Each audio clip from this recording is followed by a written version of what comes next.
Mortagne-sur-Sèvre, il fait froid et sec dans l'atelier Jarousseau spécialisé dans la métallurgie. Cette entreprise familiale, créée en 1955 par le père de l'actuel dirigeant, est la première étape du Tour de Vendée de l'artisanat, organisé par la Chambre des métiers du département.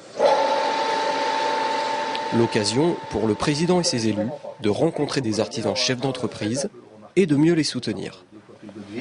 Tout ce qui nous intéresse aujourd'hui, c'est de rencontrer les artisans, de façon des artisans, des belles entreprises qui se développent, qui ont créé des emplois, et puis de faire connaître la Chambre des métiers à travers ces visites. Nous aussi découvrir des nouveaux métiers, voir comment ils évoluent, et en même temps rencontrer les élus d'un territoire. Effectivement, des entreprises comme ça qui créent 8 emplois, c'est pas rien dans un secteur comme Mortagne, quoi. Et il y en a plein comme ça. Donc nous, l'intérêt, c'est de rencontrer ces gens, connaître leurs besoins, et puis voir ce qu'on peut faire pour les aider, pour les accompagner. L'accompagnement de ces PME artisanales passe par l'aide à la formation de nouveaux apprentis. En effet, les métiers de l'artisanat sont bien souvent délaissés par les jeunes, la formation étant longue et très spécialisée.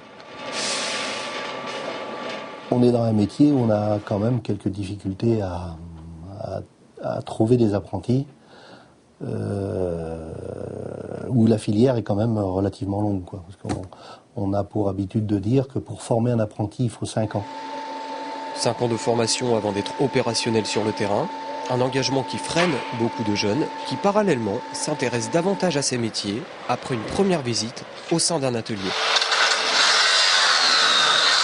C'est un métier qui n'attire pas les jeunes et qui, assez bizarrement, quand on les emmène par le stage des stages de collège ou de choses comme ça, sont assez souvent surpris de notre métier dans le bon sens.